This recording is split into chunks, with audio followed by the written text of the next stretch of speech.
In the shadow of the Blue Ridge Mountains, where fog clings to hollows like secrets to the grave, there stood a farmhouse that should have been abandoned decades ago.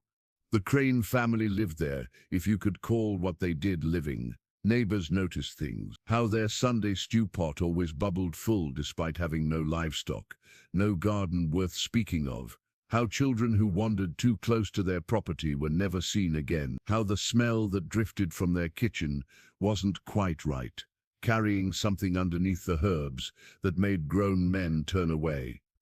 The winter of 1887 was harsh, and hunger drove people to desperate measures.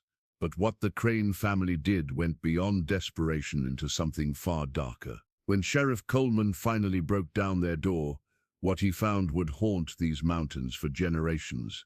But was it really just madness, or was there something even more sinister at work? Before we jump back in, tell us where you're tuning in from, and if this story touches you, make sure you're subscribed, because tomorrow I've saved something extra special for you. The hand-carved welcome sign stood weathered and leaning at the mouth of the valley, its paint long since surrendered to mountain winters.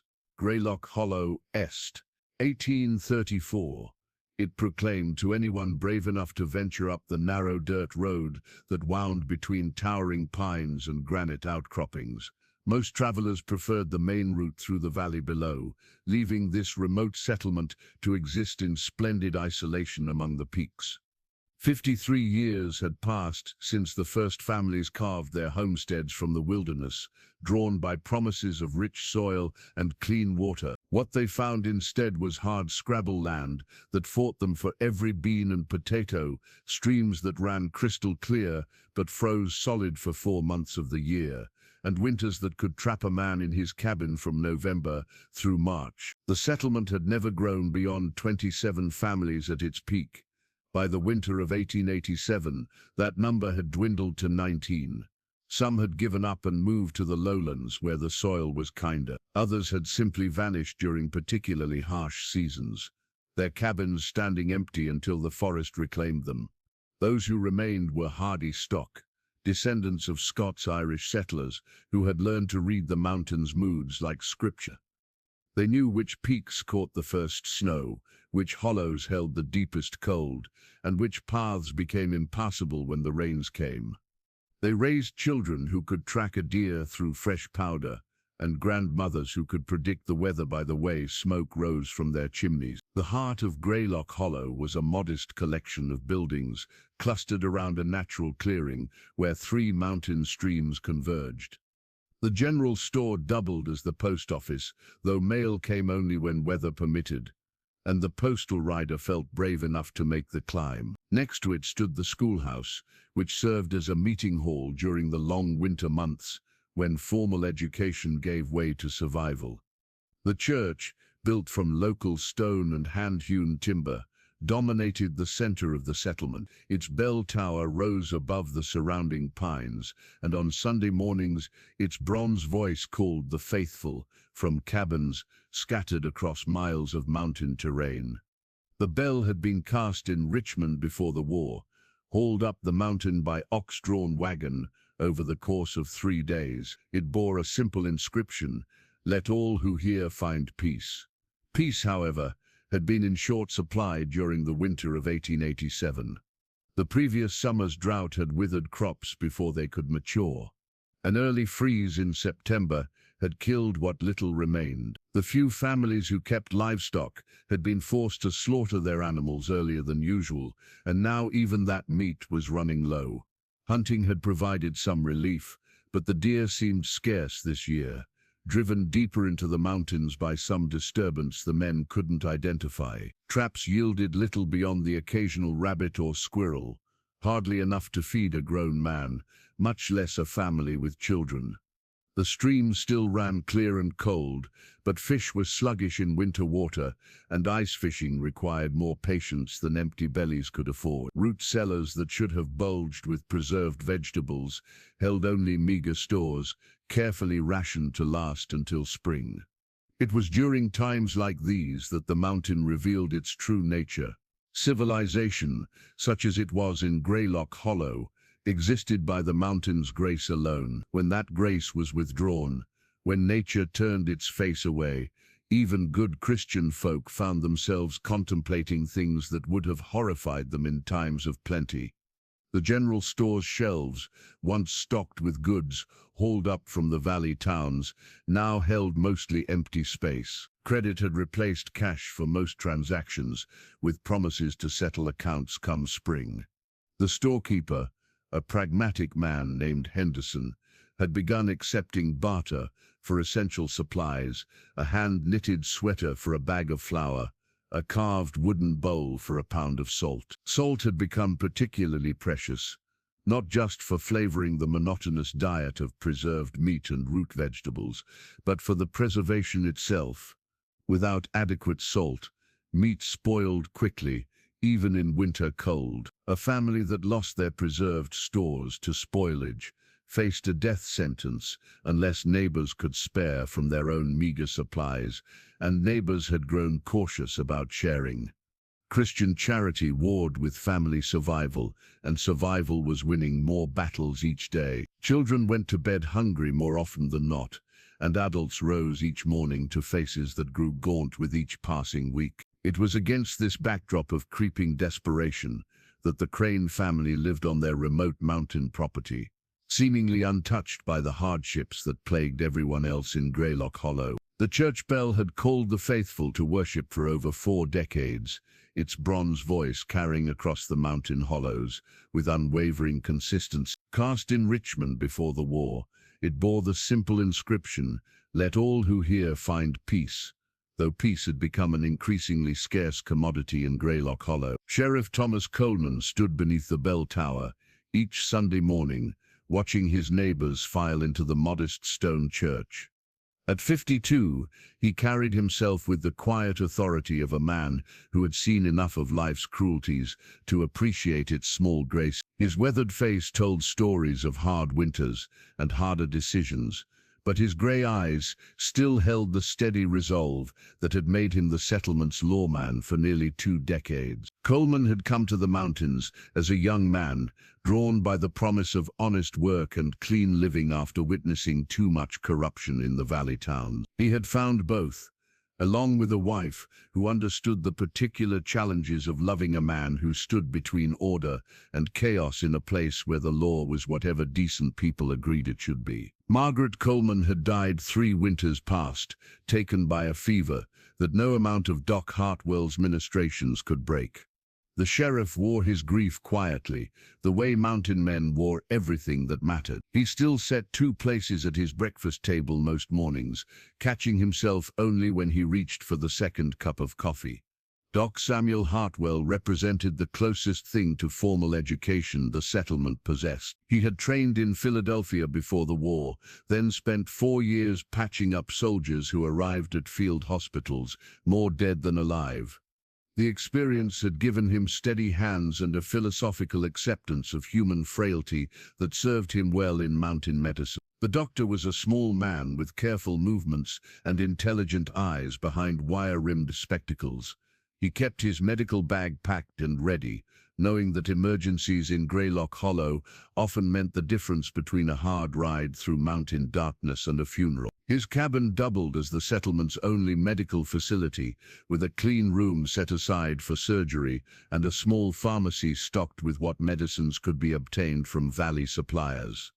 Hartwell had never married, claiming that his patients were family enough for any man. He delivered babies, set broken bones, and sat beside deathbeds with equal measures of professional competence and personal compassion. The people of Greylock Hollow trusted him with their bodies, and often their secrets, knowing that both were safe in his care. Preacher Josiah Morrison had arrived 5 years earlier, a young man fresh from seminary, with fire in his belly and salvation on his lips.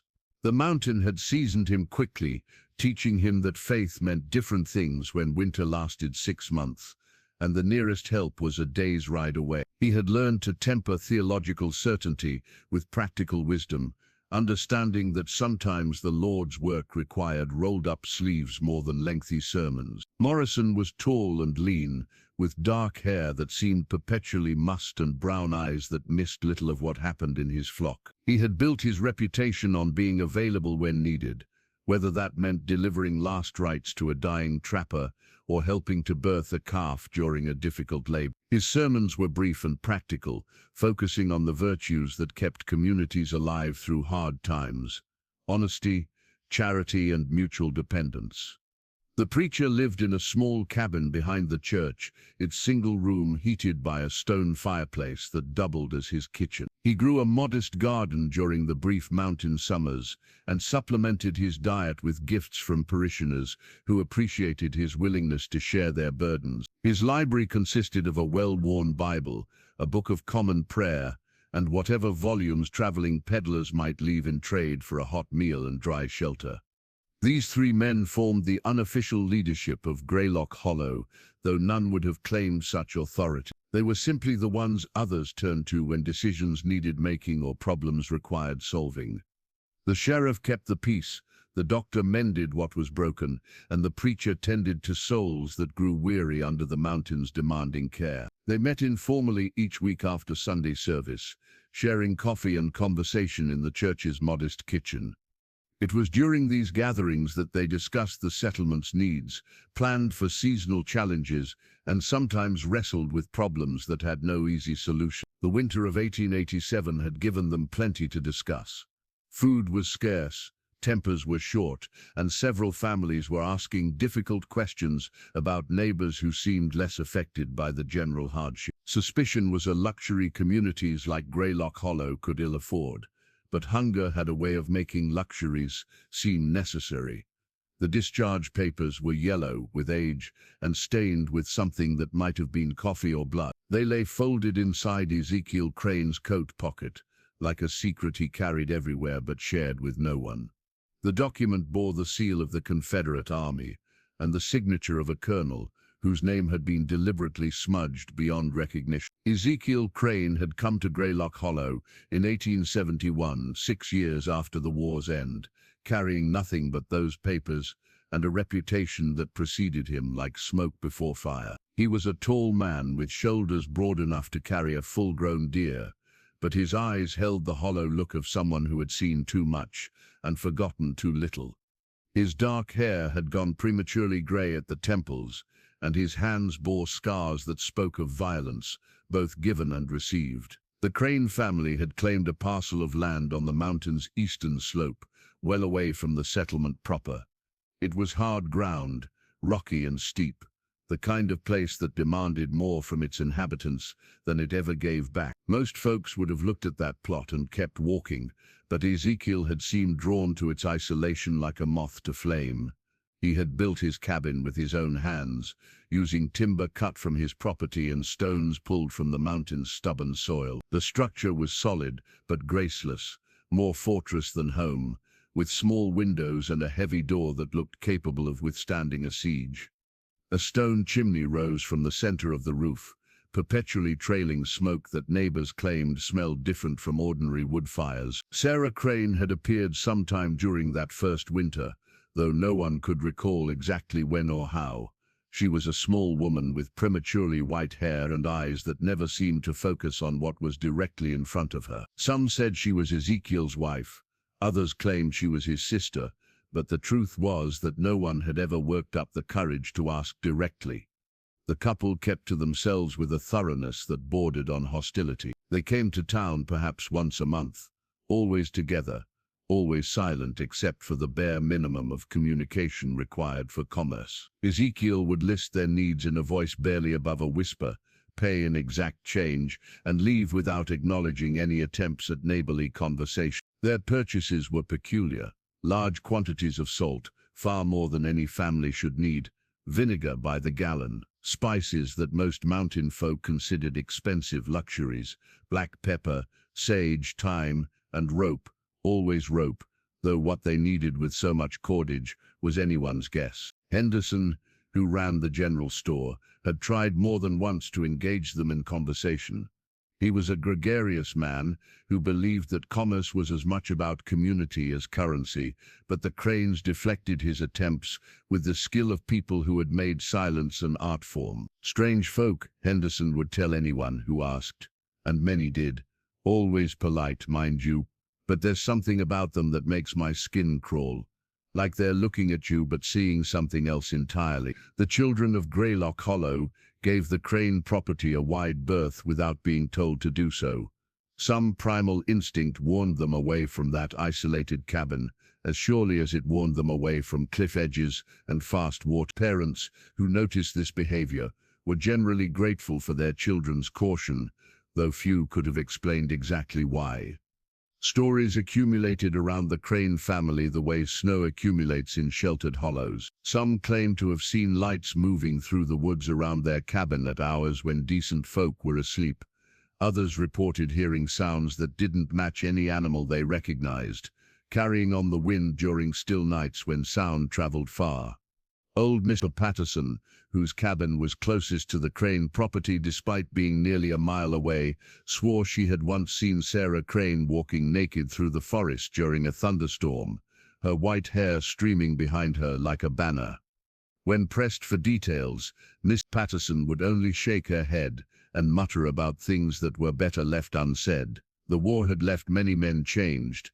Everyone understood that communities throughout the mountains harbored veterans who drank too much, or started at loud noises, or sometimes woke screaming from dreams they wouldn't discuss. Ezekiel Crane's peculiarities might have been dismissed as another casualty of that great national tragedy, if not for the persistent sense that something more fundamental was wrong. It wasn't just the isolation or the strange purchases, or even the unsettling way both Cranes seemed to look through people rather than at them. It was the gradual realization that in 16 years of living in Greylock Hollow, no one had ever seen them struggle with the hardships that plagued everyone else. Their chimney always smoked, their larder never seemed empty. They appeared well-fed, even during the leanest times. And now, during the harsh winter of 1887, when every other family in the settlement was tightening their belts and rationing their stores, the Cranes seemed untouched by want. The final issue of the Greylock Gazette lay folded beneath a stack of medical journals on Doc Hartwell's desk, its headlines proclaiming optimism that had proven tragically premature. Mild winter predicted, read the main story, based on folklore about woolly bear caterpillars and the behavior of squirrels. The newspaper had ceased publication in November, when the editor, a young man named Phillips, had packed his family onto a wagon and headed for warmer country before the mountain passes became impassable. Phillips had been wise to leave when he did. The winter of 1887 arrived like a siege engine, methodical and merciless in its advance. The first snows fell in early October, 2 weeks earlier than anyone could remember. By November, drifts reached the windowsills of cabins built on level ground, and the mountain paths that connected the scattered homesteads became treacherous channels of ice and hidden stones. The cold came in waves, each more punishing than the last. Temperatures dropped so low that split wood froze solid before it could properly season, making fires difficult to start and harder to maintain.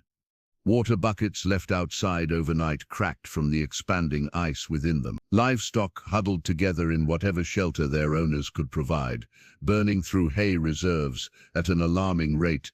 Supply lines that normally brought goods up from the valley towns were among the first casualties of the weather. The road that wound up through the mountain passes became a frozen nightmare of switchbacks and steep grades that defeated even the most determined teamsters.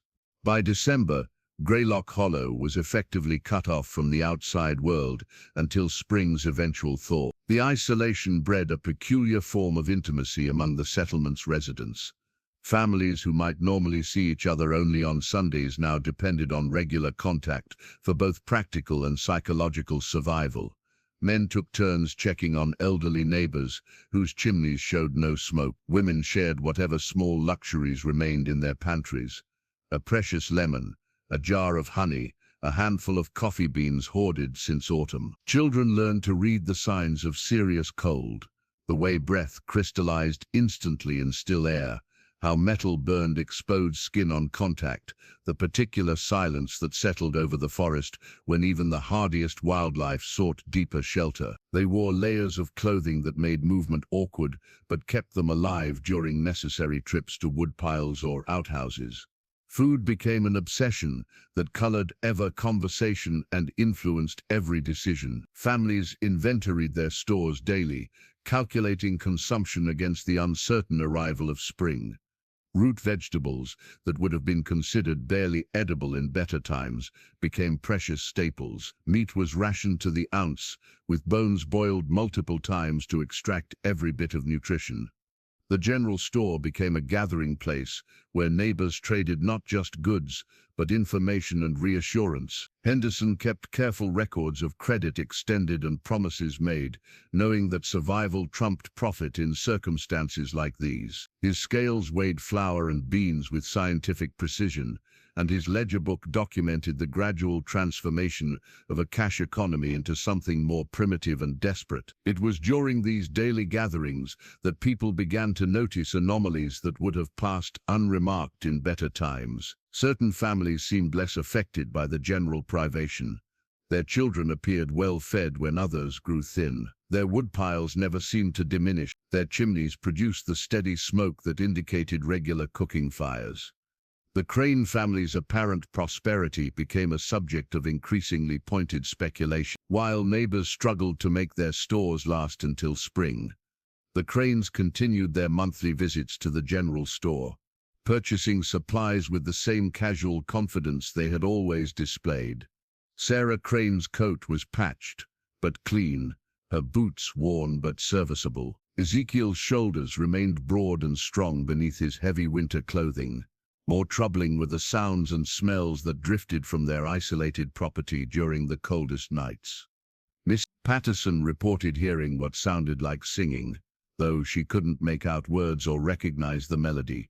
Others claimed to smell cooking meat at hours when prudent families would be conserving their fuel for warmth rather than wasting it on elaborate meals. The scent that occasionally reached neighboring properties was particularly puzzling.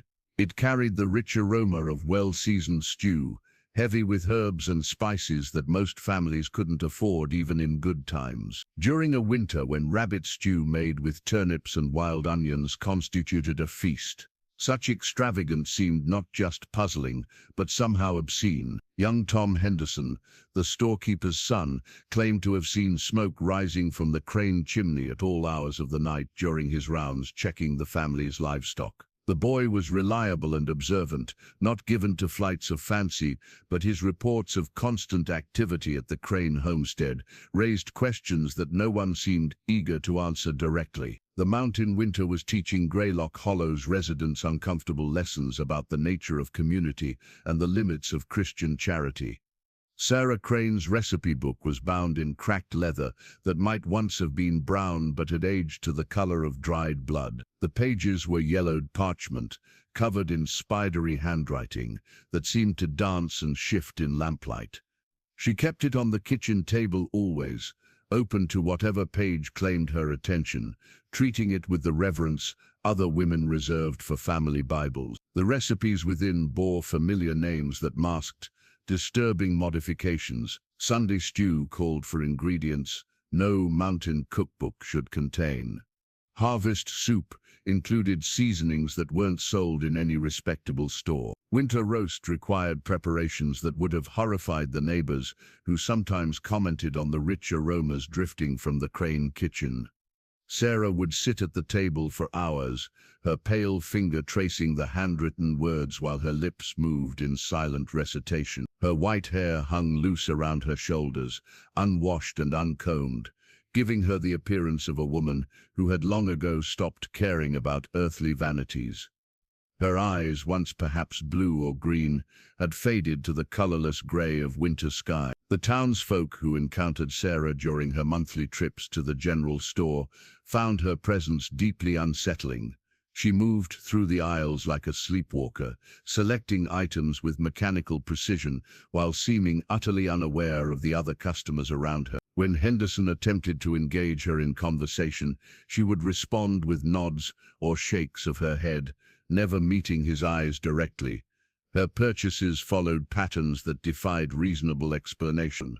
Enormous quantities of salt, far more than any family could use for normal food preservation. Exotic spices that cost more than most families spent on groceries in a month. Vinegar by the gallon, rope by the yard, and once, memorably, a set of butcher's knives that Henderson had ordered specifically for the settlement's planned communal hog slaughter.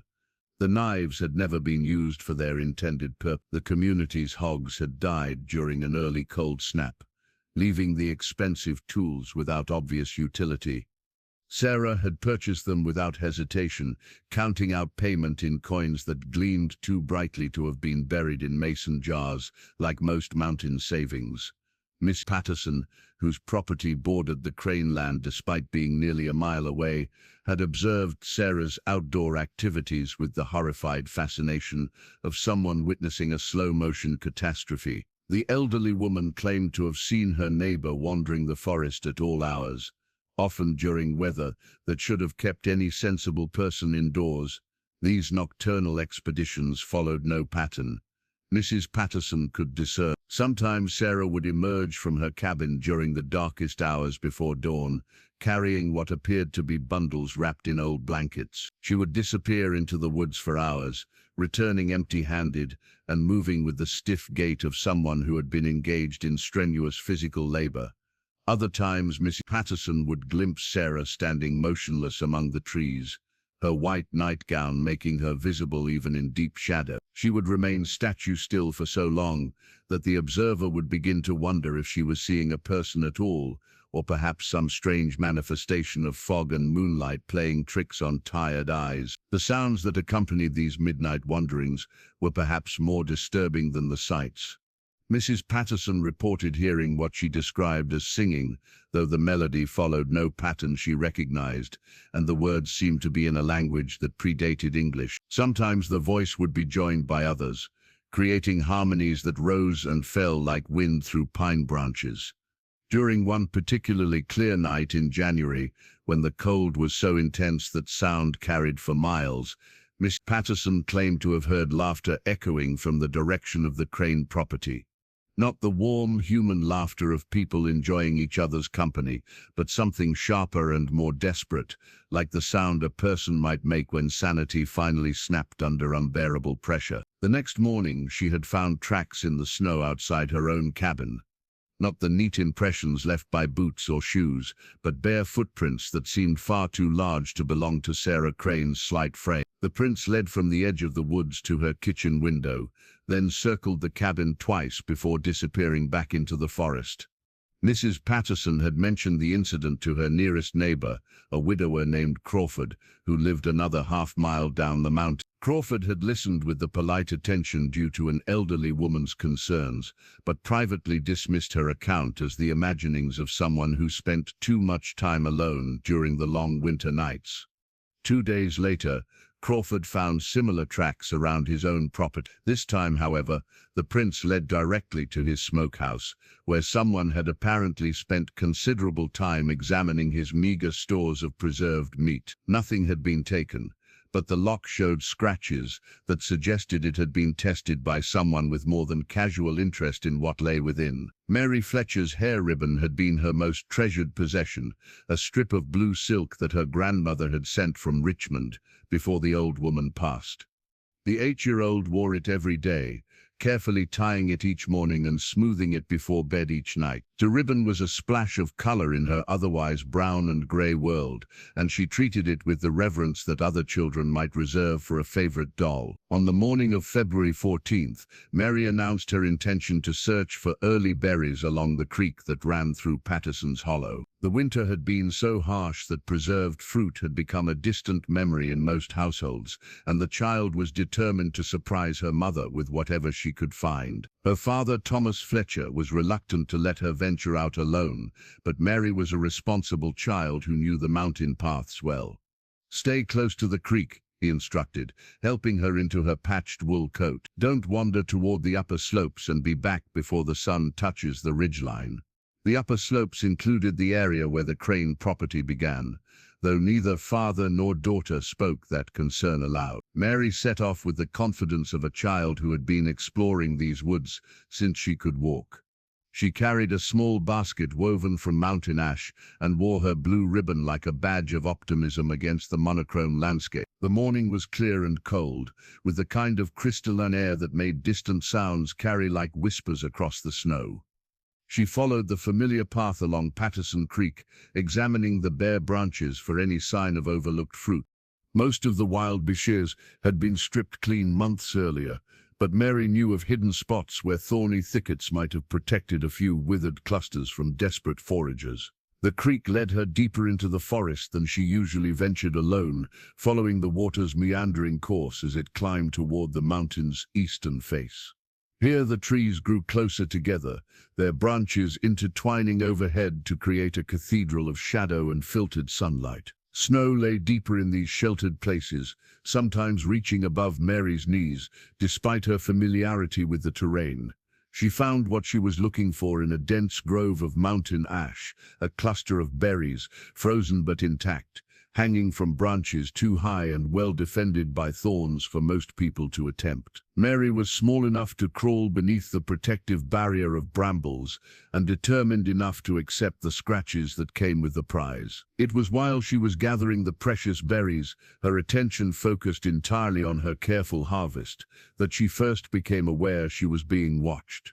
The sensation crept over her gradually, like cold air finding its way through a poorly chinked cabin wall. At first she attributed the feeling to the natural eeriness of deep woods, but it persisted even after she had filled her basket and emerged from the berry thicket. Mary paused beside the creek, listening to the silence that seemed somehow different from the ordinary quiet of winter forest. This was an expectant silence, the kind that preceded thunder or preceded something moving through underbrush, with careful deliberation. She clutched her basket tighter and began walking back the way she had come, but her usual confidence had evaporated like breath on cold air. The path that had seemed familiar and safe during her outbound journey now felt alien and threatening. Shadows appeared deeper, sounds seemed muffled, and the mountain itself felt like it was holding its breath. Mary walked faster, her small boots crunching through snow that seemed to echo louder than it should. She never saw what took her. One moment she was hurrying along the creek path, her blue ribbon bright against her dark coat, and the next moment the forest had swallowed her as completely as if she had never existed. Her basket fell forgotten in the snow, berries scattering like drops of blood against the white ground. Thomas Fletcher began searching when the sun touched the ridgeline, and his daughter had not returned. He followed her tracks easily enough to the berry grove, where he found her basket and the scattered fruit. But beyond that point, the trail simply ended, as if Mary had been lifted straight up into the winter sky.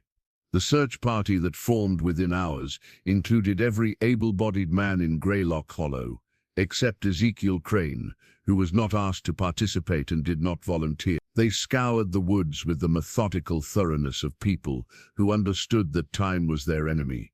A child alone in winter mountains had perhaps hours, not days, before cold and exposure claimed her. But they found no trace beyond the abandoned basket and one small piece of blue silk ribbon, torn and bloodied, caught on a thorn bush near the edge of the Crane property. Thomas Fletcher's hunting rifle had been his father's before him, a Pennsylvania-made flintlock that had served 3 generations of mountain men. The walnut stock bore the scars of hard use and careful maintenance, its steel barrel polished smooth by decades of handling. Fletcher carried it now not for hunting, but as a talisman against the growing certainty that his daughter was beyond any earthly help. The search parties had been organized with military precision, despite the absence of any actual military experience among the participants. Sheriff Coleman had divided the mountain into sections, assigning teams to each area based on the men's familiarity with the terrain. Every hollow, ridge and game trail within a day's walk of Harris Creek would be examined systematically. Doc Hartwell accompanied the search, not as a medical man, but as someone whose trained eye might notice details that others would miss. He carried his medical bag despite the unspoken understanding that any discovery they made would likely require the services of an undertaker rather than a physician. Preacher Morrison moved between the search teams like a circuit rider, offering what comfort he could to men whose faces grew grimmer with each passing hour. He had seen enough mountain tragedies to know that hope had a limited shelf life in country this harsh, but he also understood that hope was sometimes the only thing that kept people moving when logic suggested they should stop. The searchers worked outward from the berry grove in expanding circles, following a pattern that ensured no ground would be missed. They called Mary's name at regular intervals, their voices echoing off granite faces and disappearing into deep hollows, without response. The forest seemed to absorb their efforts like snow absorbing blood, leaving no trace of their passage. By late afternoon, teams had covered every reasonable area where a lost child might have wandered or fallen. They had searched ravines deep enough to hide a body, climbed bluffs steep enough to claim a careless foot, and examined every cave and overhang that might offer shelter to someone small and frightened. The one area they had not thoroughly searched was the eastern slope where the Crane property began. Not because it had been deliberately avoided, but because unspoken consensus had saved it for last. None of the men wanted to voice the suspicion that grew stronger with each failed discovery, but all of them felt the weight of what they were not saying. Thomas Fletcher broke the silence as the sun began its descent toward the western peaks. "We need to look on Crane land," he said, his voice carrying the flat certainty of a man who had exhausted hope and moved on to harder necessities. Sheriff Coleman nodded slowly. He had been waiting for someone else to voice what they were all thinking, understanding that the words needed to come from the child's father, rather than from any figure of official authority. "We'll need to approach it right," he said. "Legal-like and respectful of property rights, but thorough." The decision to search the Crane property required delicate handling. Mountain folk respected the boundaries between neighbors, understanding that a man's land was his castle, even if that castle was nothing more than a one-room cabin and 40 acres of rock and pine. But a missing child trumped property rights, especially when that child's trail led directly toward land owned by people who had never shown normal neighborly concern. Doc Hartwell suggested they approach the cabin openly, explaining their purpose and requesting permission to search. "Ezekiel may be strange," he said, "but he's never been actively hostile. If they have nothing to hide, they'll understand our need to look." The men who volunteered for this initial approach were chosen carefully.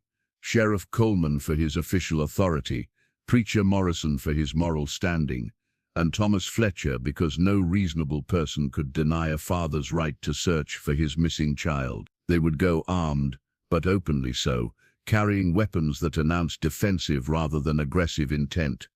The path to the Crane cabin led through forest that seemed subtly different from the areas they had searched earlier. The trees grew closer together here, their branches intertwining to block most of the afternoon light.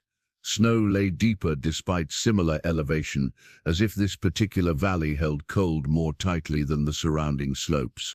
As they approached the cabin, the searchers became aware of sounds that seemed wrong for the time and circumstances. Smoke rose from the chimney in the steady stream that indicated active cooking rather than mere heating. Through the small windows, they could see the warm glow of multiple lamps, or candles, suggesting a level of comfort that contrasted sharply with the desperate economy most families were practicing. Most unsettling of all was the sound of voices. Conversation and occasional laughter that seemed to indicate people enjoying themselves, rather than participating in the community crisis that had mobilized every other household in Greylock Hollow. The trading post ledger contained more than numbers and transactions. Henderson kept meticulous records of everything that passed through his store, not from any legal requirement, but from the merchant's instinct that information was as valuable as currency. The leather-bound book revealed patterns that would have escaped casual observation, detailing the slow transformation of a community under pressure. During normal times, families purchased staples in predictable quantities: flour by the pound, sugar by the cup, salt for basic preservation needs. The ledger showed how those patterns had changed as winter tightened its grip. Purchases became smaller and less frequent as cash gave way to credit, which gave way to barter, which eventually gave way to desperate requests for charity. But one family's purchasing pattern remained stubbornly unchanged. The Cranes continued their monthly visits, buying the same quantities of goods they had always purchased, paying in coin when most of their neighbors could barely manage store credit. Their purchases had always been unusual, but now they seemed almost obscene in their abundance. Henderson had begun noting not just what the Cranes bought, but when they bought it and how they behaved during their visits. Sarah Crane always remained outside while Ezekiel conducted business, standing motionless beside their wagon like a scarecrow in human clothing. Ezekiel would enter the store with a written list, never deviating from it, never engaging in the small talk that was as much a part of mountain commerce as money itself. The list itself was disturbing in its specificity. Not just salt, but coarse salt, 20 pounds. Not just rope, but hemp rope, 1-inch diameter, 50 feet. Items that suggested activities no ordinary family should need. Meat grinders, preserving crocks, quantities of vinegar that would pickle vegetables for an army. Most troubling were the requests for items Henderson didn't normally stock. Ezekiel would ask for spices by names the storekeeper had never heard, describing them with scientific precision that suggested extensive knowledge of their properties. When Henderson explained he couldn't obtain such exotic ingredients, Ezekiel would nod once and move to the next item on his list without apparent disappointment. The disappearance of Mary Fletcher had added new significance to these old observations. Henderson found himself reviewing past transactions with the uncomfortable awareness that he might have been an unwitting accomplice to something unthinkable. Had his sales to the Crane family enabled activities that no decent person would support? 2 days after Mary's disappearance, another child vanished. Timothy Morrison, the preacher's 10-year-old nephew, had been sledding on the gentle slope behind the church when he simply failed to return home for supper. His sled was found at the bottom of the hill, but Timothy himself had disappeared as completely as if the earth had opened and swallowed him. The second disappearance transformed community concern into something approaching panic.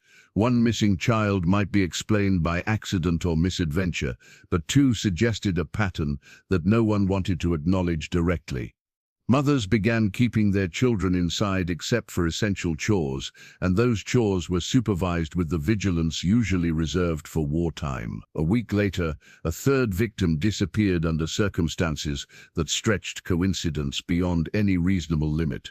Jacob Patterson, Mrs. Patterson's 12-year-old grandson who was visiting from the valley, left the cabin to check on their cow and never returned. The cow was found safe in its shelter, but Jacob had vanished without leaving so much as a footprint in the snow. Each disappearance followed the same inexplicable pattern: children who knew the mountain paths well, vanishing during routine activities in familiar territory, leaving behind only the most minimal traces of their presence. No signs of struggle, no obvious explanations for their absence, just the sudden transition from existence to void that left their families devastated and the community increasingly desperate.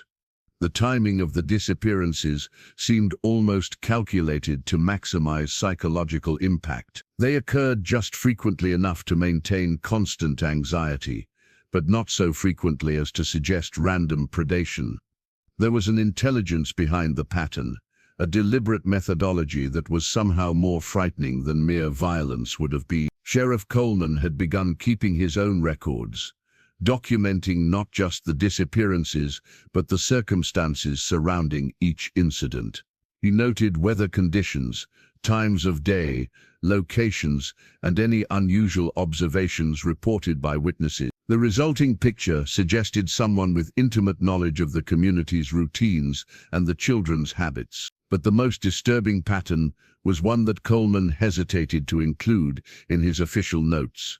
Each disappearance had occurred within days of the Crane family's monthly visit to town. The correlation might be coincidental, but the sheriff had learned to trust his instincts even when they led toward conclusions he didn't want to reach. The general store had become an unofficial meeting place where neighbors shared their fears and theories. Conversations that began with practical concerns about missing children inevitably drifted toward darker speculations about who might be responsible and what might have happened to the victims. The carved wooden doll had been made with loving care, its features whittled from mountain ash and painted with pigments made from berry juice and clay. Its tiny dress was sewn from scraps of blue calico that matched the fabric Mary Fletcher's mother had used for her daughter's Sunday dress. The doll lay abandoned at the edge of the Crane property, half buried in snow that had been disturbed and refrozen multiple times. What made the discovery so disturbing was not just the doll's presence, but its condition. Someone had taken considerable care to dress it in miniature versions of Mary Fletcher's clothing, down to a tiny replica of her treasured blue ribbon. The workmanship was precise and deliberate, suggesting hours of patient labor by someone with both skill and unsettling motivation. The Crane twins had appeared in Greylock Hollow like shadows that had suddenly learned to walk upright. No one could remember their arrival, though logic suggested they must have come with their parents sometime during that first winter. They were perhaps 12 years old now, though their exact ages remained as mysterious as everything else about their family. The twins were identical in their strangeness, sharing the pale hair and colorless eyes that marked them as Sarah Crane's children. They moved with synchronized precision, often completing each other's sentences or performing complementary actions without apparent communication. When one twin turned their head, the other would mirror the movement exactly, as if they shared a single consciousness distributed between two bodies. Local children reported encounters with the twins that followed disturbing patterns. The Crane children would appear without warning at the edges of games or gatherings, watching with the fixed intensity of cats studying prey. They never spoke directly to other children, but would whisper to each other in voices barely above the threshold of hearing. During one such encounter, 8-year-old Susan Crawford claimed to have heard the twins discussing her family's chickens with the detailed knowledge of someone who had been observing their coop for weeks. They knew which hens laid the most eggs, which roosters was most aggressive, and when her father typically collected the eggs each morning. When Susan had confronted them directly, asking how they knew so much about her family's livestock, the twins had turned to look at her with expressions of such bland innocence that she felt foolish for asking. But their synchronized smiles had contained something that made her run home to tell her parents about the strange children who seemed to know too much. Other children reported similar encounters, always involving the twins demonstrating impossible knowledge of private family matters. They knew which houses kept their spare keys hidden under flower pots. They knew which families had food caches buried in their gardens. They knew the names of pets that had never been introduced to outsiders. The twins' appearances in town were as carefully orchestrated as everything else about the Crane family. They would materialize on the periphery of community gatherings, always together, always silent except for their constant whispering to each other. They dressed in identical clothing that was well made but somehow wrong in ways that were difficult to articulate, fabrics that were too fine for mountain children, cuts that seemed designed for adults rather than growing bodies.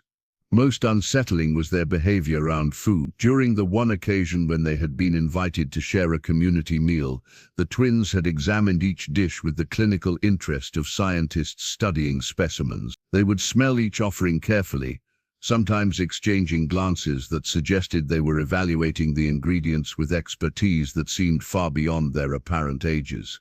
When they finally ate, their table manners were perfect in a way that seemed learned rather than natural. They chewed each bite thoroughly, paused between mouthfuls to discuss flavors in voices too quiet for others to understand, and left their plates clean but their neighbors deeply uncomfortable. The twins' knowledge extended beyond the usual childhood interests. They could identify edible plants that most adults couldn't name, knew which mushrooms were safe and which were poisonous, and demonstrated familiarity with preservation techniques that were typically passed down through generations of mountain families. Their casual expertise in matters of survival seemed incongruous with their sheltered upbringing on the isolated Crane property, but it was their behavior following each disappearance that had begun to attract serious attention. The twins would appear in town within days of each vanishing, wearing new items of clothing that seemed somehow familiar. A hair ribbon that matched one worn by Mary Fletcher, boots that resembled those Timothy Morrison had been wearing, a coat that looked remarkably similar to the one Jacob Patterson had owned. When questioned about these items, the twins would respond with the same bland innocence they displayed toward all adult inquiries. The clothes were gifts from their parents, they would explain in their synchronized voices. Family heirlooms that had been passed down through generations, hand-me-downs from relatives who lived far away and were never named. Doc Hartwell's magnifying glass had been a gift from his medical school professor, a German-made lens that could reveal details invisible to the naked eye. The doctor had used it countless times to examine wounds, identify skin conditions, and study tissue samples that helped him diagnose ailments that would have baffled less observant practitioners. Now he used it to examine fragments that should never have existed in the peaceful mountains of Greylock Hollow. The bone fragments had been discovered scattered across a quarter-mile area downhill from the Crane property, carried by melting snow and spring runoff, to collect in a natural depression where Patterson Creek made a sharp bend. At first glance they appeared to be the remains of deer or other large game animals, the kind of evidence that would normally indicate successful hunting rather than anything sinister. But closer examination revealed disturbing inconsistency. The bones showed saw marks rather than the clean breaks typically produced by predators or scavengers. They had been butchered with tools designed for precision work, cut in ways that suggested someone with knowledge of anatomy and experience in meat processing. Most troubling of all, several fragments showed clear evidence of having been cooked at high temperatures for extended periods.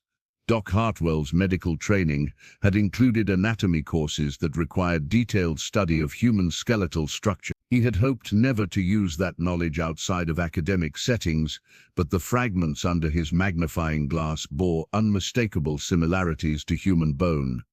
The size and shape of certain pieces suggested they had come from individuals no larger than children. The discovery had been made by Mrs. Patterson during one of her increasingly frequent walks along the creek.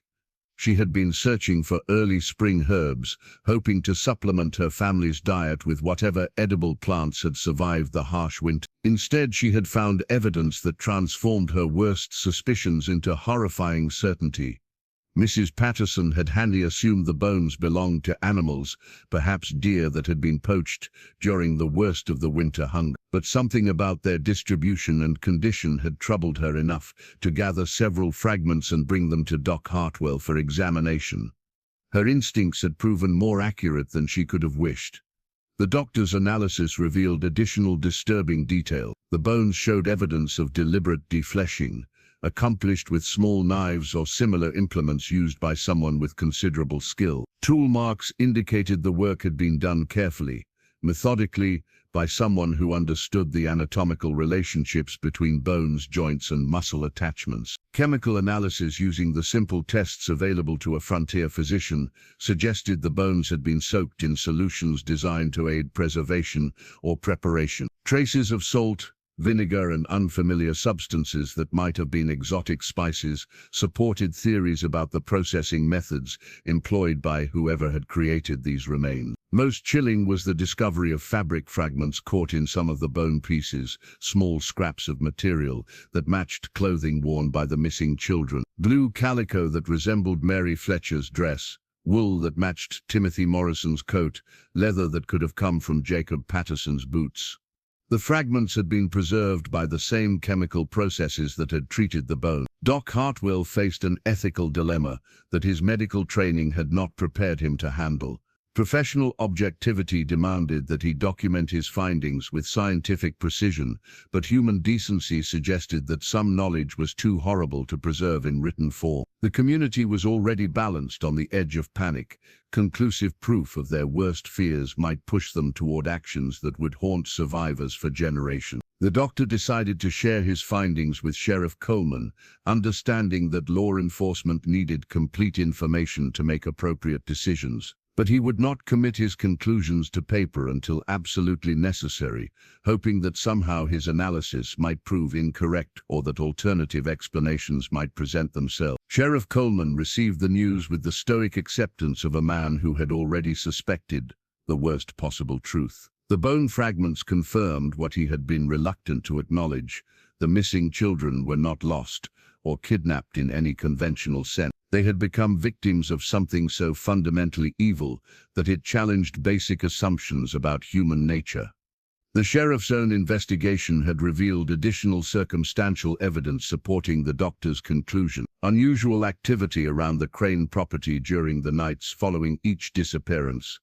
Smoke from their chimney at hours when normal cooking fires would be banked for the night. Reports of sounds that suggested heavy labor being performed in darkness, when prudent families would be conserving lamp oil and preserving their strength for daylight tasks. But circumstantial evidence and bone fragments were not sufficient for the kind of confrontation that seemed increasingly inevitable. Sheriff Coleman needed either conclusive proof of the Crane family's guilt or evidence of their innocence, strong enough to redirect the community's growing suspicion. The alternative was vigilante justice, which would transform Greylock Hollow from a community of law-abiding citizens into something barbaric, regardless of whether their suspicions proved correct. Preacher Morrison's personal Bible was bound in black leather worn smooth by decades of handling, its pages marked with pressed flowers and handwritten notes that traced his spiritual journey through Scripture. He carried it with him always, finding comfort in its familiar weight and the wisdom contained within its pages. But as he approached the Crane cabin on that cold March morning, even his faith felt inadequate to the task ahead. The preacher had come alone, against Sheriff Coleman's advice and Doc Hartwell's medical concerns. His mission was pastoral rather than investigative, though he understood that the two purposes might prove inseparable. If the Crane family was innocent of the community's suspicions, they needed spiritual guidance to help them understand their neighbors' fears. If they were guilty, they needed salvation more urgently than anyone else in Greylock Hollow. Morrison had spent the previous night in prayer and reflection, preparing himself for what might be the most important conversation of his ministry. He had read passages about good and evil, searched for biblical guidance about confronting sin, and sought divine inspiration for words that might reach souls that had strayed into darkness. The path to the Crane cabin led through forest that seemed to mock his spiritual preparation. Trees pressed close to the narrow trail, their bare branches intertwining overhead like gnarled fingers blocking out most of the pale morning light. Snow clung to every surface despite the warming temperatures elsewhere in the valley, as if this particular slope resisted the coming of spring. As he approached the cabin, Morrison became aware of sounds that seemed wrong for the early hour. Voices engaged in animated conversation, occasional laughter, and the steady rhythm of domestic activity that suggested the Crane family was not only awake, but actively engaged in some project that required considerable energy and cooperation. The cabin itself appeared prosperous in ways that contrasted sharply with the general privation affecting the rest of Greylock Hollow. Smoke rose steadily from the stone chimney, indicating fires fed by abundant fuel. The small windows glowed with warm light that suggested multiple lamps or candles burning simultaneously.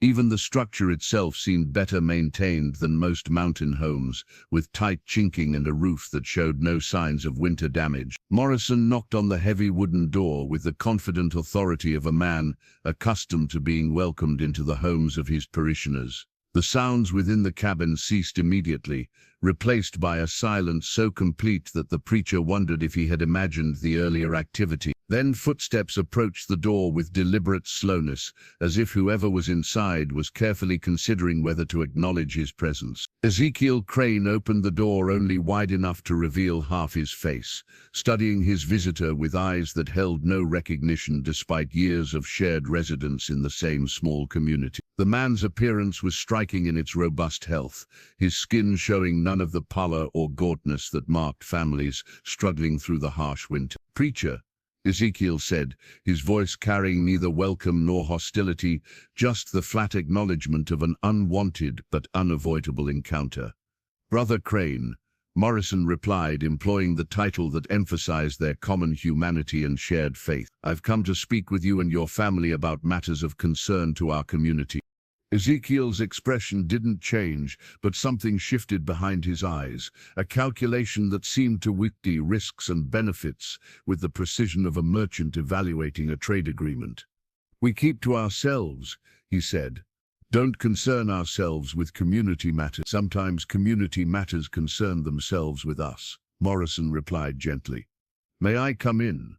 What I have to say is better discussed in private." The refusal came not in words, but in the slight narrowing of Ezekiel's eyes and the unconscious shift of his body to block the doorway more completely. From somewhere deeper in the cabin came the sound of movement, whispers that seemed to involve multiple voices, and then Sarah Crane's distinctive laughter, high and sharp like breaking glass. "This isn't a good time," Ezekiel said, but his words were contradicted by the obvious evidence of family activity within. Morrison could smell cooking food, rich aromas that suggested a feast, rather than the simple meals most families were preparing from their dwindling stores. "Brother Crane," Morrison said, allowing steel to enter his voice, "children have disappeared from our community. Families are grieving. As a man of God, I cannot ignore the possibility that members of my flock are in spiritual danger."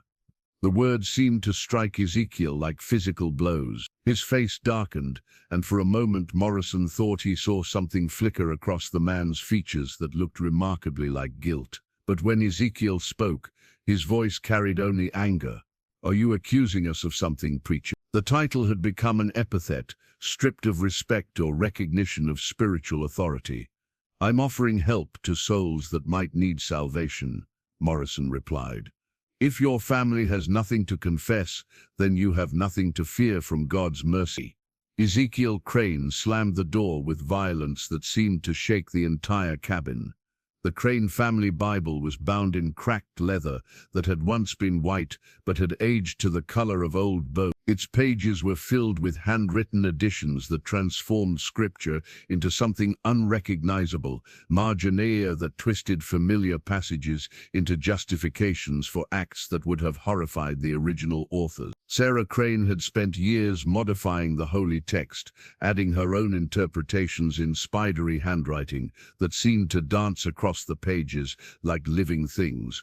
Where the original text spoke of God's love and mercy, Sarah's additions emphasized judgment and retribution. Passages about feeding the hungry had been altered to include recipes that no Christian cookbook should contain. The story of the loaves and fishes had been annotated with detailed instructions for food preparation and preservation techniques that suggested an intimate familiarity with human anatomy. Sheriff Coleman had discovered the modified Bible during a covert reconnaissance of the Crane property, conducted under cover of darkness while the family was away on one of their mysterious nocturnal expeditions. What he found in that cabin had shaken his faith in human decency more thoroughly than 20 years of frontier law enforcement. The interior of the Crane home bore no resemblance to typical mountain dwellings, where other families displayed simple furnishings built for utility and durability. The Cranes had created something that looked more like a primitive temple than a residence. The walls were covered with symbols carved directly into the wooden logs, designs that seemed to shift and change when viewed by lamplight. The kitchen dominated the cabin's main room, equipped with implements that went far beyond normal cooking requirements. Multiple stoves and fire pits suggested meal preparation on a scale that would feed dozens of people, though the Crane family numbered only 4. Hanging from the rafters were tools that Sheriff Coleman recognized from his occasional visits to professional butchers. Bone saws, skinning knives, meat grinders, and hooks designed for hanging carcasses during processing. But it was the meat cellar that had provided the conclusive evidence Coleman had been hoping not to find. Accessed through a trap door hidden beneath a woven rug, the underground chamber had been carved from the mountain's living rock and lined with stones that sweated moisture despite the spring warming above ground. The cellar contained preserved remains that left no doubt about the Crane family's activities or the fate of the missing children.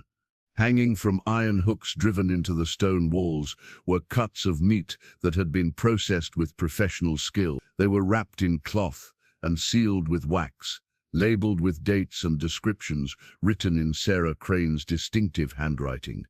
The labels used terms that might have been innocuous if found in any other context: Sunday roast, winter stew, holiday feast. But accompanying each package were personal items that transformed the cellar's contents from mysterious to horrifying. Mary Fletcher's hair ribbon was tied around a package dated the day after her disappearance. Timothy Morrison's pocket knife lay beside cuts marked with his initials. Jacob Patterson's coat button had been sewn to a bundle that bore his name in Sarah Crane's careful script. The scope of the horror extended far beyond the 3 recent disappearances. The cellar contained evidence of systematic murder and cannibalism spanning more than a decade, with preserved remains that suggested dozens of victims. Many were children, judging by the size of bones and the nature of personal effects, but adult victims were represented as well. Traveling merchants who had disappeared over the years, trappers who had failed to return from seasonal expeditions, even entire families who had simply vanished during harsh winters. Each victim had been processed with methodical efficiency that spoke of long practice and careful refinement of technique. The Cranes had developed their own methods for preservation and preparation, creating a food supply that had sustained them through the harshest conditions, while their neighbors struggled with starvation. The modified Bible provided the theological framework that had allowed the family to rationalize their actions. Sarah's additions transformed the act of cannibalism from sin into sacrament, creating a twisted theology that justified murder as mercy and consumption as communion. According to her interpretations, they were not taking lives but preserving them, incorporating the essence of their victims into their own bodies where it would continue to serve God's purposes. The religious justification extended to victim selection as well. Children were preferred because of their innocence, which Sarah's annotations claimed would purify the consumers. Adults were chosen based on their perceived spiritual qualities, with the Cranes acting as judges who determined which souls were worthy of preservation through consumption. Sheriff Coleman had seen enough frontier violence to consider himself hardened against human cruelty. But the Crane family's systematic approach to murder and cannibalism represented a level of evil that challenged his understanding of human nature. This was not the desperate act of people driven to extremity by hunger, but the calculated behavior of individuals who had chosen to place themselves outside the boundaries of civilization. The rusted iron key had been hidden beneath a loose floorboard in the Crane cabin's main room, wrapped in oiled cloth that had protected it from moisture, but could not shield it from the accumulated weight of its terrible purpose. Sheriff Coleman had found it during his careful search of the property, understanding immediately that such deliberate concealment suggested access to something the family considered too important to risk losing, yet too dangerous to leave in plain sight. The key fit a heavy padlock that secured a wooden door built into the mountain slope behind the Crane cabin. The door itself was almost invisible, constructed from local timber and aged to match the surrounding rock face. Only the iron hinges and the substantial lock gave evidence that this was an entrance rather than another weathered outcropping of stone and wood. What lay beyond the door challenged Sheriff Coleman's ability to process what his eyes were showing him. The chamber had been carved from living rock, over what must have been years of patient labor, creating a space large enough to serve as a workshop for activities that no legitimate enterprise would require. The walls were lined with shelving that held jars, bottles, and containers filled with substances that defied easy identification. The chamber's primary purpose became clear from the equipment it contained: tables built to accommodate human-sized subjects, with channels carved into their surfaces to direct fluids toward collection vessels. Pulleys and ropes suspended from the ceiling, obviously designed for moving heavy weights in spaces where normal handling would be impossible. And everywhere the tools of butchery elevated to an almost industrial scale. But it was the documentation that transformed the chamber from a scene of horror into evidence of systematic evil that spanned generations. Ledgers bound in leather contained detailed records of every victim, their names, dates of capture, and methods of preparation. The handwriting changed over the years, suggesting the records had been maintained by multiple members of the Crane family, possibly extending back to Ezekiel's own parents or grandparents. Each entry included personal details about the victims that could only have been obtained through careful observation over extended periods. The Cranes had been studying their neighbors, learning their routines and habits, identifying vulnerabilities that could be exploited when the time came for harvest. Children were catalogued by age, size, and dietary habits, and adults were evaluated for their physical condition and the quality of meat they might provide. The records revealed that the Crane family's cannibalistic practices followed seasonal patterns that corresponded with the community's periods of greatest vulnerability. Winter disappearances provided sustenance during months when hunting was difficult and stored food ran low. Spring victims were often travelers or newcomers whose absence might not be noticed immediately. Summer brought opportunities to target people working alone in remote areas, but the methodical nature of their activities went beyond mere subsistence.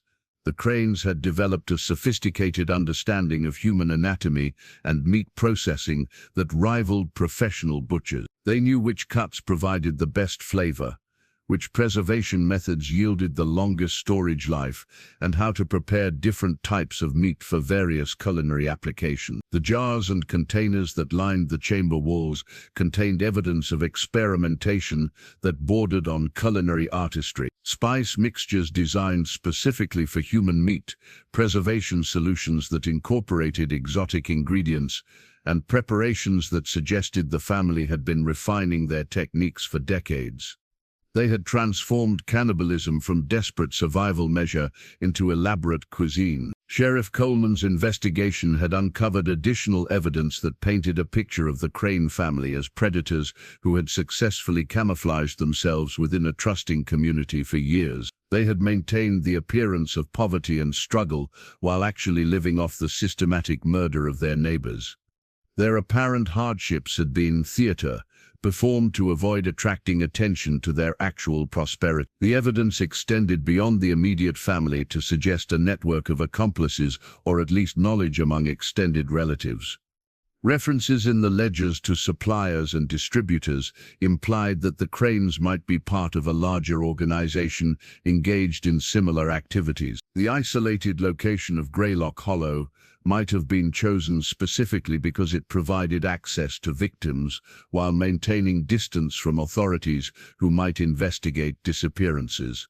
Most disturbing was the discovery that the family had been planning to expand their operations. Recent entries in the ledgers discussed acquiring additional property, recruiting new members, and establishing what they called harvesting schedules that would increase their capacity significantly. The 3 recent child disappearances appeared to be test cases for more ambitious projects planned for the coming months. Sheriff Coleman faced decisions that his experience in frontier law enforcement had not prepared him to make. The evidence he had gathered was conclusive, but obtained through illegal search and seizure that would not stand up in any court. The crimes were so extensive and horrific that normal legal processes seemed inadequate to address them, and the immediate danger to the community required action that could not wait for formal judicial proceedings. The moral complexity of the situation was compounded by the certainty that vigilante justice would transform the decent people of Greylock Hollow into something they might never recover from becoming. The weather vane atop the crane cabin had been forged from black iron by some long-dead smith, its arrow pointing steadily toward the northwest where dark clouds were building against the mountain peaks. The device had weathered decades of mountain storms, but the approaching system promised to test even its sturdy construction. Sheriff Coleman studied the ominous sky with the practiced eye of someone who had learned to read the mountain's moods. Understanding that nature was about to impose a deadline on decisions he was reluctant to make. The storm front stretched across the entire northern horizon, a wall of dark clouds that seemed to climb directly from the earth to touch the heavens. Lightning flickered within its depths, too distant yet to produce audible thunder, but bright enough to illuminate the churning masses of vapor that promised unprecedented violence. The air itself felt charged with potential energy, making hair stand on end and causing metal objects to spark when touched. Old-timers in Greylock Hollow claimed they had never seen weather signs quite like these. The usual predictors of mountain storms were present, but magnified beyond normal ranges. A drop in air pressure that made joints ache and animals restless, winds that shifted direction without apparent cause, and a silence that seemed to muffle even nearby sound. Birds had disappeared entirely, and domestic animals huddled in whatever shelter they could find. Doc Hartwell's barometer showed readings that suggested the approaching system would bring not just heavy snow but sustained winds capable of making travel impossible for days or even weeks. The combination of new snowfall on top of existing drifts would create conditions that could bury cabins and trap families without adequate supplies. Anyone caught in the open when the storm arrived would face almost certain death. The weather's timing seemed almost deliberately calculated to complicate the community's response to the Crane family situation. Sheriff Coleman had planned to gather additional evidence and consult with other community leaders before taking any decisive action, but the approaching blizzard meant that any confrontation would have to happen immediately or be postponed until spring conditions returned. Postponement was not a viable option. The evidence Coleman had gathered suggested the Crane family was aware of increasing scrutiny and might be planning to eliminate witnesses or escape to establish their operations elsewhere. The recent acceleration in disappearances indicated they were either growing bolder or more desperate, both of which posed immediate threats to community safety. But confronting the family during a blizzard presented its own dangers. The isolated location of their property would become completely inaccessible once the storm arrived in full force. Anyone who approached the cabin would be trapped there until weather conditions improved, creating opportunities for the Cranes to eliminate opponents without witnesses or interference. The community itself was beginning to fracture under the pressure of suspicion and fear. Neighbors who had trusted each other for decades were now viewing familiar faces with doubt and caution. Children were kept inside except for essential chores, and those chores were supervised with military precision. Normal social interactions had been replaced by careful evaluations of who could be trusted and who might pose threats. Several families had already begun making preparations to leave Greylock Hollow permanently once spring weather permitted safe travel. The community that had survived harsh winters, economic hardships, and the gradual exodus of discouraged settlers was finally succumbing to something more corrosive than external challenges: the knowledge that evil had lived among them undetected for years. Sheriff Coleman understood that his next decisions would determine not just whether the Crane family faced justice, but whether Greylock Hollow would survive as a community. If he acted precipitously and innocent people were harmed, the guilt would destroy the social bonds that held the settlement together. If he delayed and more victims disappeared, the same result would follow through different means. The weather vane's arrow swung toward true north as the wind shifted, indicating the storm's final approach.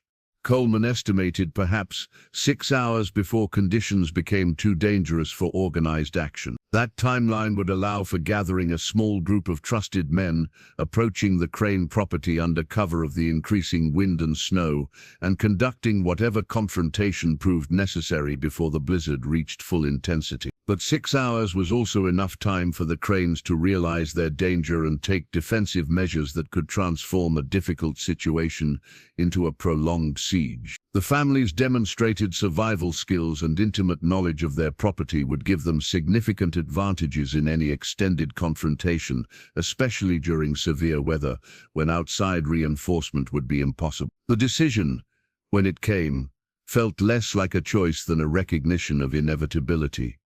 The storm was approaching whether he was ready or not, and the Crane family would continue their predations whether the community was prepared to stop them or not. The only variable under his control was whether Greylock Hollow would face its crisis with unified purpose or allow fear to complete the destruction that murder had begun. Sheriff Coleman's warrant book contained blank forms that had never been needed in Greylock Hollow's 2 decades of relative peace. The settlement had functioned on handshakes and spoken agreements, with serious crimes being rare enough that formal legal documents seemed like unnecessary complications from a more civilized but less trusting world. Now Coleman found himself filling out an arrest warrant that would never be served, documenting charges that no court would ever hear. The blizzard had arrived with the sudden violence typical of mountain storms, transforming a merely threatening sky into a howling chaos of wind and snow that reduced visibility to mere feet. The temperature had dropped 30 degrees in as many minutes,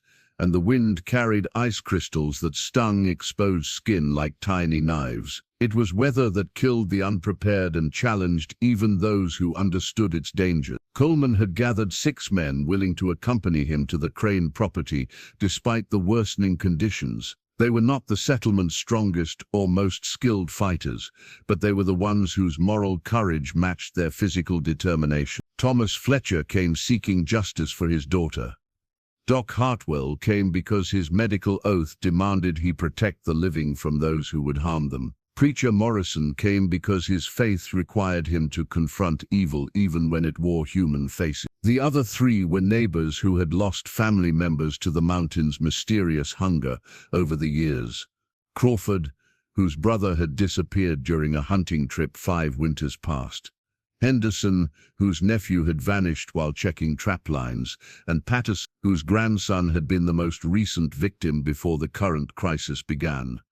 Each man carried weapons appropriate to his skills and temperament: Fleming rifles for those accustomed to hunting large game, shotguns loaded with buckshot for close quarters work, axes and knives that served as both tools and weapons in the hands of men who had used them for honest labor before being forced to contemplate their potential for violence.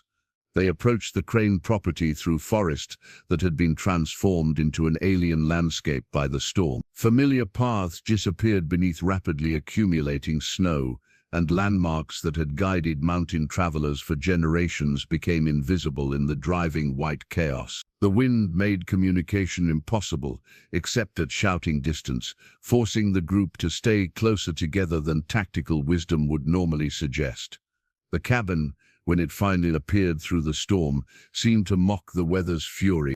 Light glowed warmly from its small windows, and smoke rose steadily from the chimney, despite wind strong enough to tear most fires from their hearths.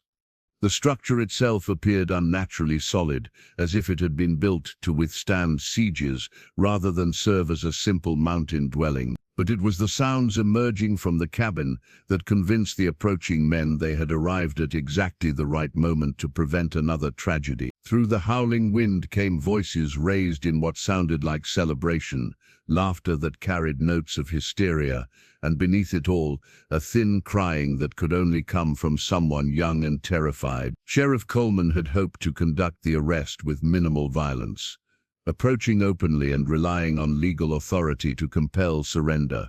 But the evidence of ongoing criminal activity inside the cabin meant that delay could cost an innocent life. Whatever was happening inside needed to be stopped immediately, regardless of legal niceties or procedural requirements.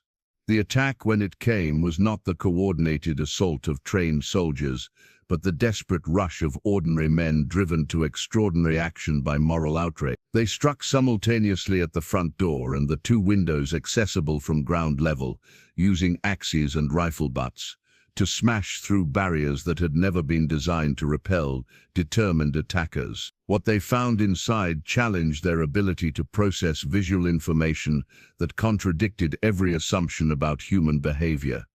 The cabin's main room had been arranged as a dining hall, with tables set for a feast that featured cuts of meat no legitimate household should possess.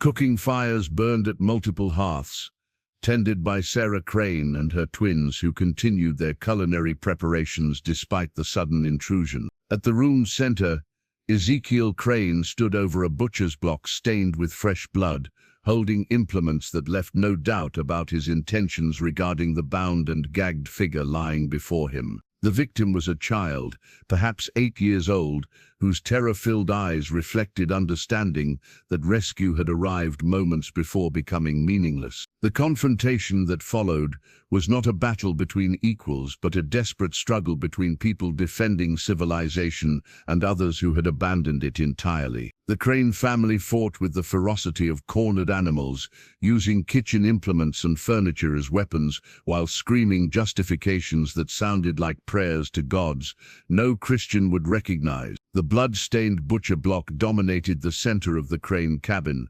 like an altar dedicated to unspeakable rituals, carved from a single piece of mountain oak and worn smooth by decades of use. Its surface bore the accumulated stains of countless victims. Channels cut into its edges directed fluids toward collection vessels, and iron rings bolted to its corners showed where restraints had held the unwilling while their lives drained away. The battle that erupted around this obscene centerpiece bore no resemblance to the organized violence of military conflict or even the structured brutality of formal duel. This was primal combat between people defending human decency and others who had abandoned it so completely that they seemed to belong to a different species entirely. Ezekiel Crane wielded his butcher's cleaver with the skill of someone who had used it for purposes no legitimate tradesman would acknowledge. The heavy blade whistled through the air with lethal precision, forcing Sheriff Coleman to dodge backward while drawing his service revolver. But the confined space of the cabin made firearms dangerous to friend and foe alike, turning what should have been a simple matter of superior force into a desperate melee where positioning mattered more than equipment. Sarah Crane had snatched up a carving knife and moved to flank the intruders with movements that seemed too fluid for someone her age. Her white hair streamed behind her like a battle flag, and her pale eyes reflected the lamplight with an intensity that suggested madness had finally consumed whatever sanity she had once possessed. She struck at Doc Hartwell with surgical precision, aiming for arteries and organs with knowledge that could only have come from extensive anatomical study. The twins fought as a coordinated unit, their synchronized movements allowing them to attack from multiple directions while supporting each other's actions. They had armed themselves with kitchen implements that became deadly weapons in their skilled hands, meat forks that could puncture vital organs, bone saws that could sever limbs, and ice picks that could penetrate skulls with minimal effort. But it was the psychological impact of their opponents that posed the greatest challenge for the attacking men. The Cranes fought without the normal human responses to violence. No fear, no hesitation, no apparent concern for their own safety. They moved through the battle like people who had already died and were fighting from beyond the grave, immune to intimidation and indifferent to pain.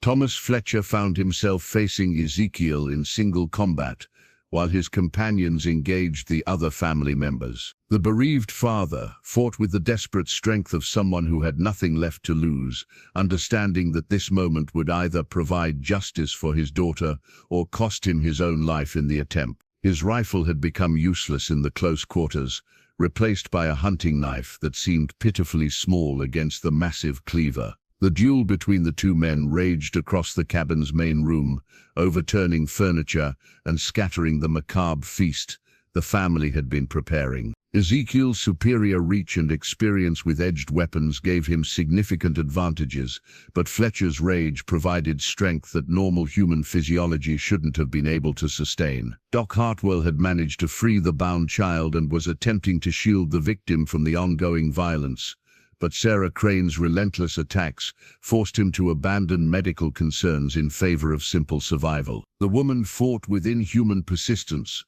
absorbing injuries that should have incapacitated her while continuing to press her assault with undiminished fury.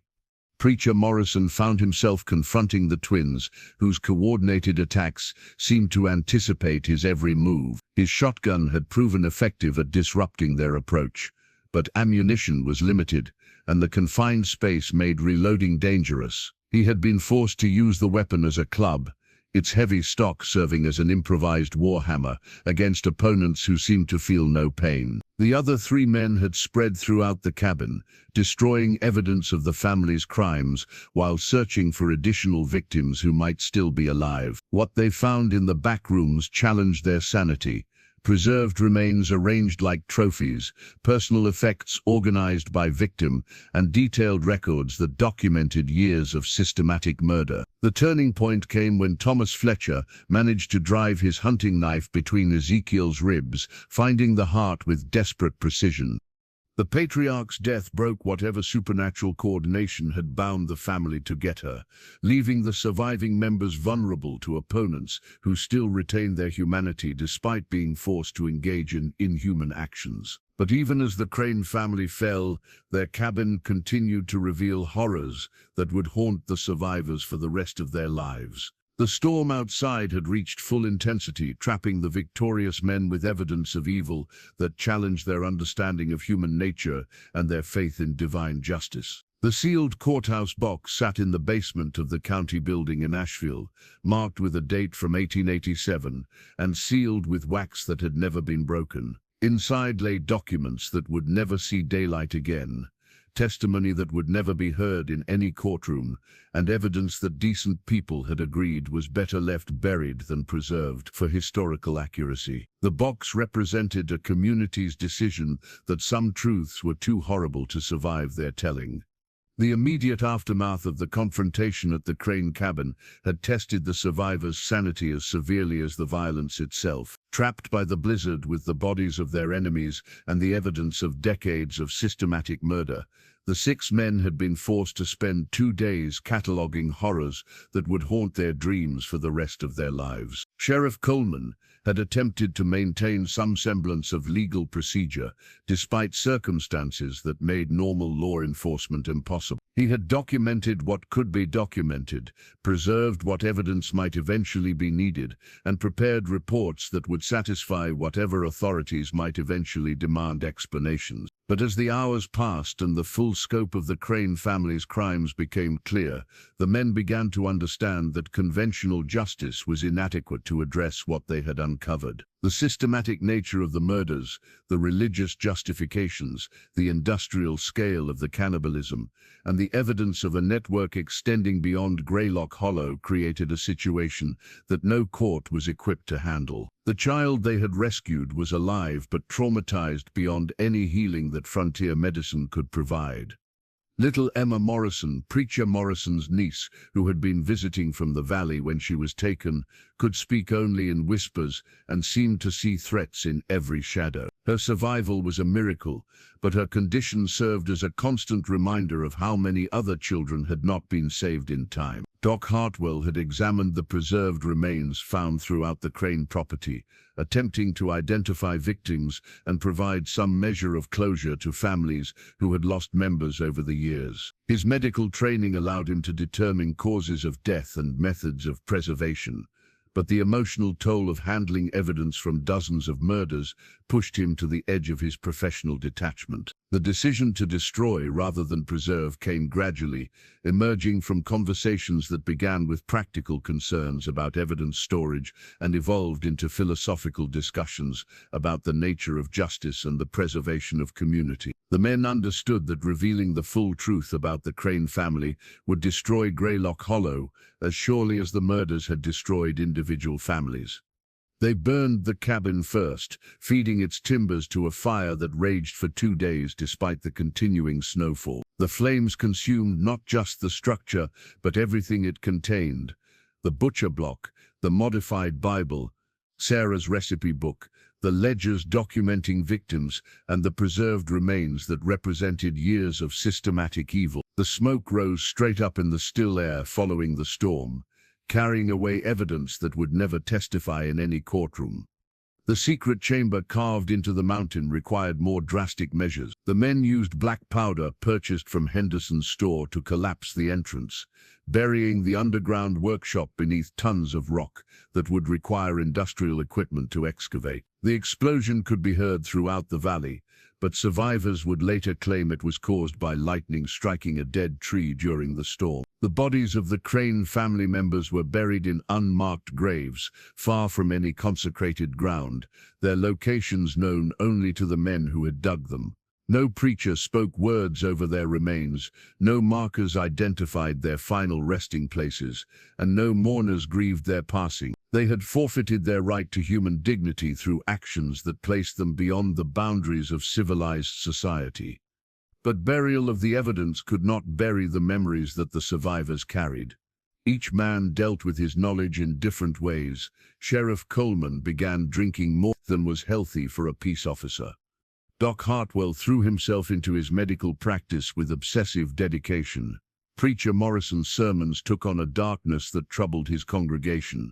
Thomas Fletcher moved his remaining family to Oregon Territory, where no one knew their history.